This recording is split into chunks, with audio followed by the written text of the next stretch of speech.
My name is Emily Ditmore. I was supposed to be an ordinary housewife who could be found anywhere. I have no idea how things turned out the way they did. The newly built house I was living in is no longer in my possession. The company where I used to work is gone, and a new house is being built in its place. I live more than 100 miles away from my former residence, all by myself. In just a little over a year, my life has changed drastically. Despite the sorrow, my mind is somehow refreshed and clear. Something tumultuous happened in my life. I turned 50 this year. Most women in their 50s would be enjoying a second life with their husbands after their children have become independent, or having new pleasures after the birth of grandchild. Others may be enjoying solitary life to the fullest. As for me, I was working for a wholesale company owned by my ex-husband, whom I married when I was 25 years old. It was originally started by my father-in-law, who passed away 10 years after we were married. My husband Scott, who was 35 at the time, took over the company. I had a different job that I had been working for a long time, but I resigned at the same time he took over the family business. We decided to run the company together as a couple. There was no hesitation in me. I thought it was normal for a married couple to support each other. I had seen Scott making tremendous efforts to take over the business even though he was young. Let's work together from now on. And so began our united couple operation. There were 7 employees besides us, and 2 part-timers for a total of 11. Since Scott took over, sales had been increasing every year, albeit slightly. We expanded our clientele more than my father-in-law's time and took small jobs within the community. Those things probably led to better results. The business was doing well, but we had a different problem. That was, we couldn't afford any more treatment. We were unable to conceive. The cause was somewhat mutual, but we were told that it was manageable with treatment. No matter how hard we tried, from the time I was 30 until 40 for 10 years, the stork never came. Considering our age, we discontinued treatment at 40. We made a decision to be happy with the 2 of us. Scott understood, and although it was hard for me, too, I had given up. And yet, "What? You can't give me a grandchild? What about the heir? I can't be a grandmother? How are you going to take a blame for my son not being able to be a father because of you? Shame on you for abandoning your duty as a woman." My mother-in-law Jackie was the kind of person who said things like that to rub salt in my wounds. We had a relatively good relationship in the beginning. "I wanted to have a daughter, but I couldn't. So I consider you as my daughter." She was sweet and treated me like her own. Our relationship deteriorated when I started going to infertility treatment. "Why does it cost so much money to have a baby?" She was in a state of disgust. At that time, infertility treatment was not covered by insurance and was indeed expensive. She was, to put it nicely, thrifty and careful, or, to put it worse, a cheapskate.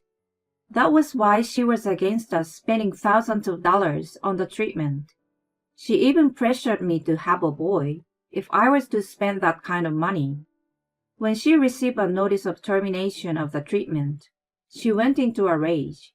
She told me to get a divorce and move out and called me a social misfit and an unfit woman.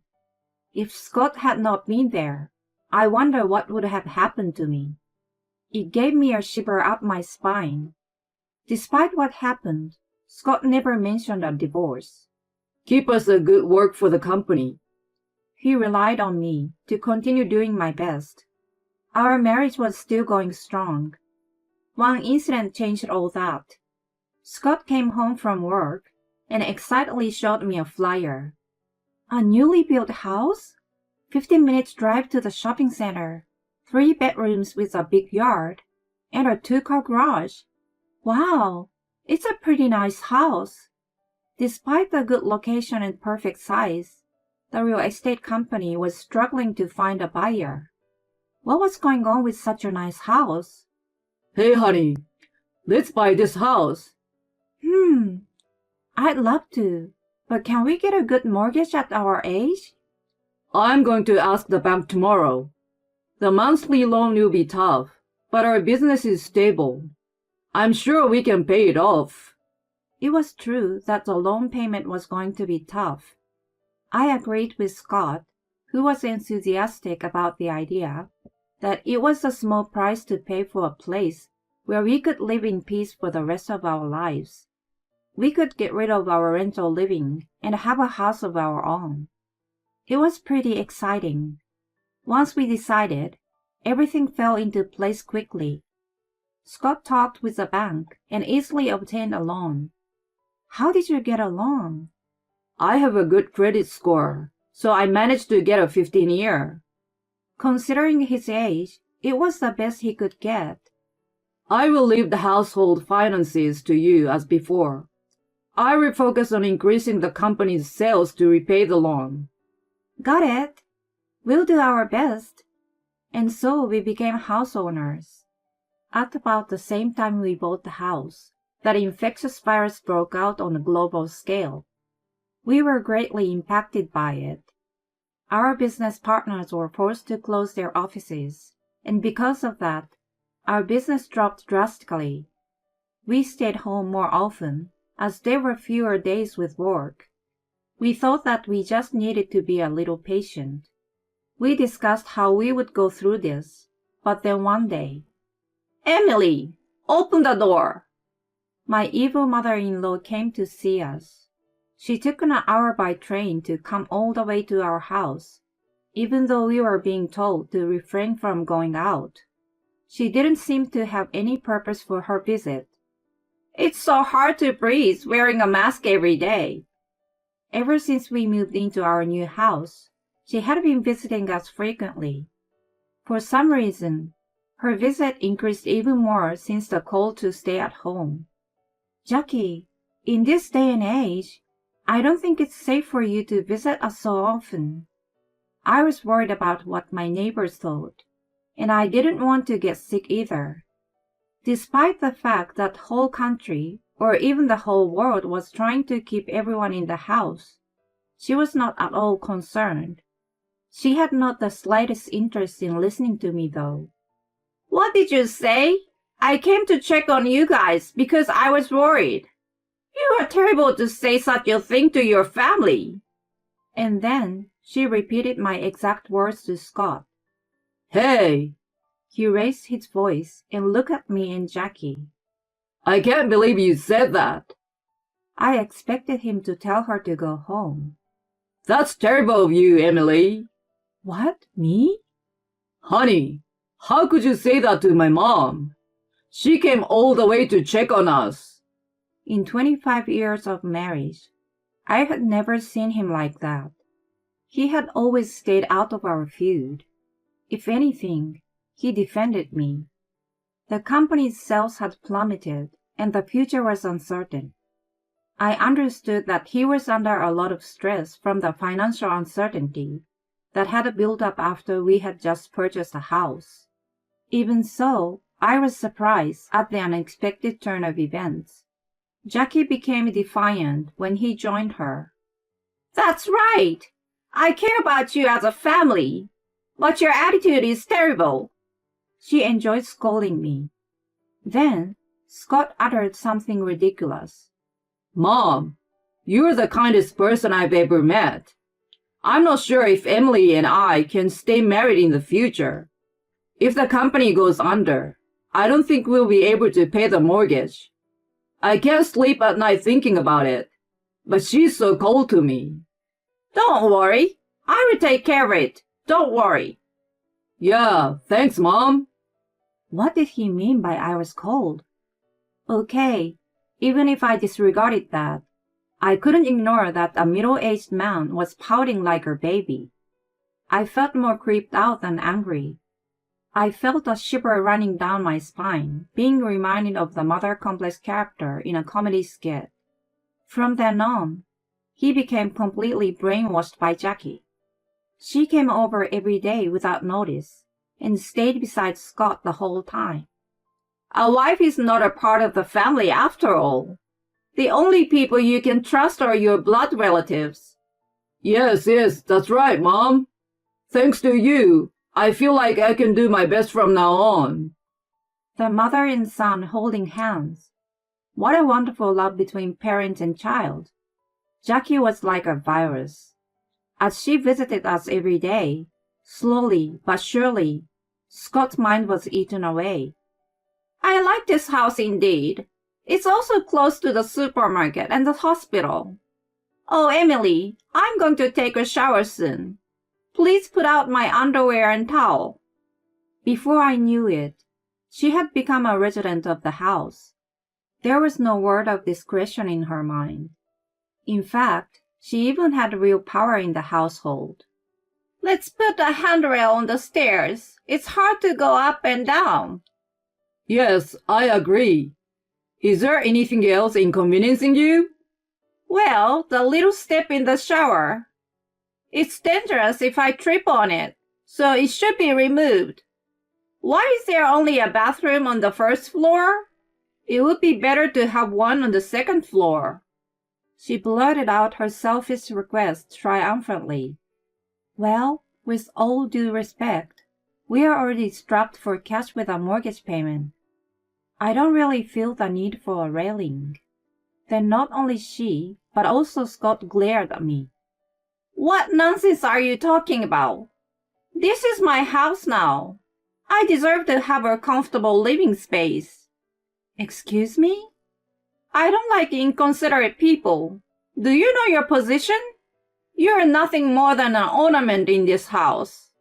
An ornament? What the hell did that mean? Scott followed to explain. Emily, you don't know how I feel. If I had a child, I'm sure my life would look much brighter now. In this pandemic, my business isn't going well. If I had stayed home alone with you, I would have gone crazy. You don't even try to understand how I feel and just exist in the house as a so-called wife. His statements were laced with hatred. Are you saying it's all my fault? Yes, it is. I'm only getting by because my mom's here. I got it. I was seen as less valuable than my sarcastic, stingy, and selfish mother-in-law. She was so good at brainwashing him that she could be a guru of a cult. Even though he was her own son, she easily tamed the grown man. If you don't like living here, get out. I don't have room to support you anyway. He stood up and pointed to the front door. Jackie leaned back on the sofa as if she were a queen and said, You know what, Emily? You should learn to be kind to your husband and his mother. Maybe that's why you couldn't have a baby. That had nothing to do with it. Her last comment put a dagger in my heart that had been somehow managing to hold on. That was the only time that I had ever cried until the tears dried out. The next day and the day after that, no matter how many times I wiped away the overflowing tears, my heart was heavy. When I became exhausted from crying and calmed down, a resolution was born in me. I'm leaving. Won't you regret it? Hell no. Scott snickered at me. Okay. I made up my mind then. I'm ready to say goodbye to you. At that moment, I became a warrior. I packed my bags and left the house immediately. I will never work at your company again. Jackie was at the door to see me off. Don't ever come back. Here's a parting gift. I checked the contents of the manila envelope and struck a gut-punching pose in my mind.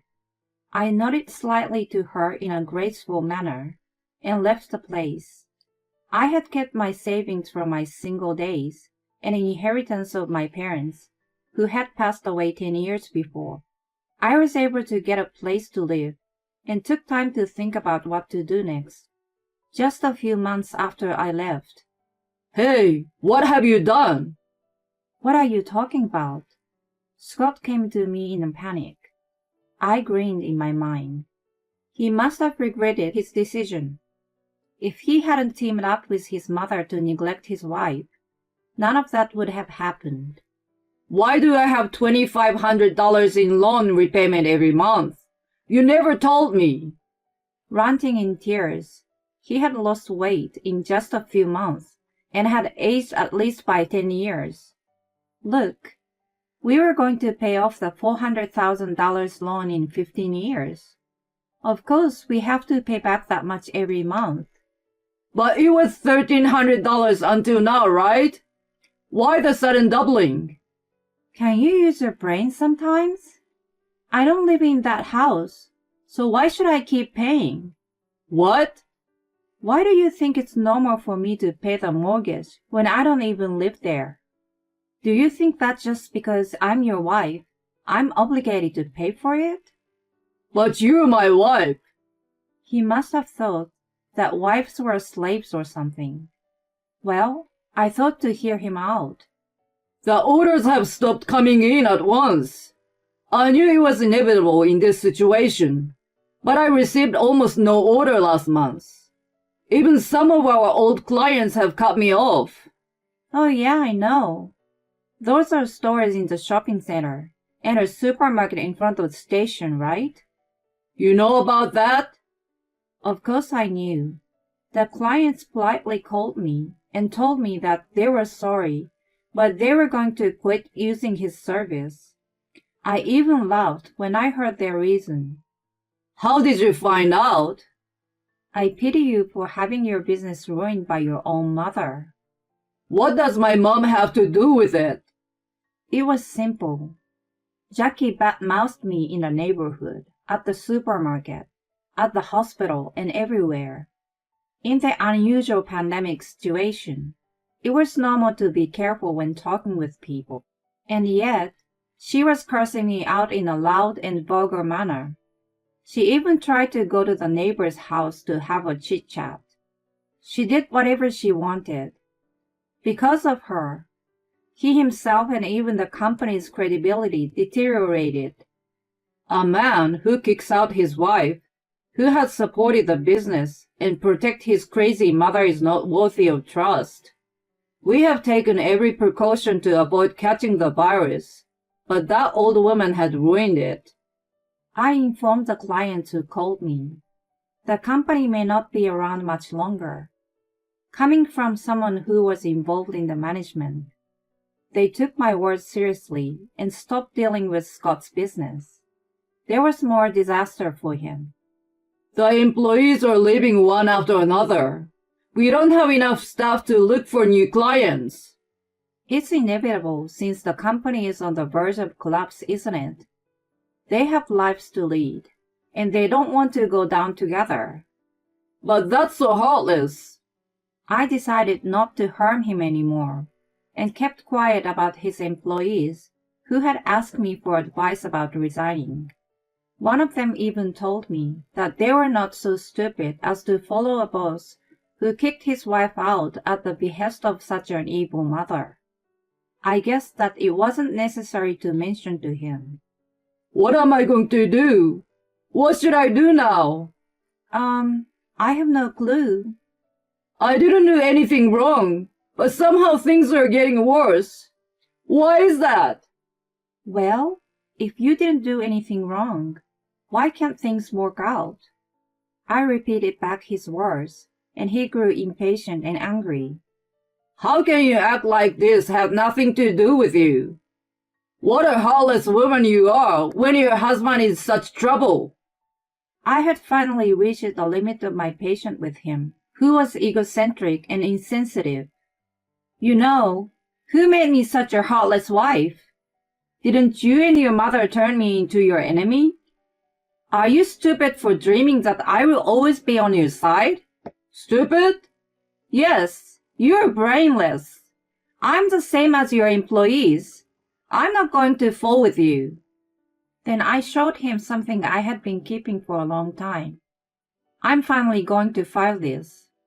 It was a petition for divorce Jackie had given me as a parting gift. How did you get that? Your mother gave it to me. I really appreciate her for this one. She gave me an ace in the hole. Wait, I wrote that as a joke and didn't mean it. His lamentations were in vain. With a piece of paper, we were going to be strangers. In the end, he had to let go of that company. He couldn't pay the mortgage on the house and paid the remaining debt with the money from the sale. I heard it wasn't enough and he was working to pay back the loan.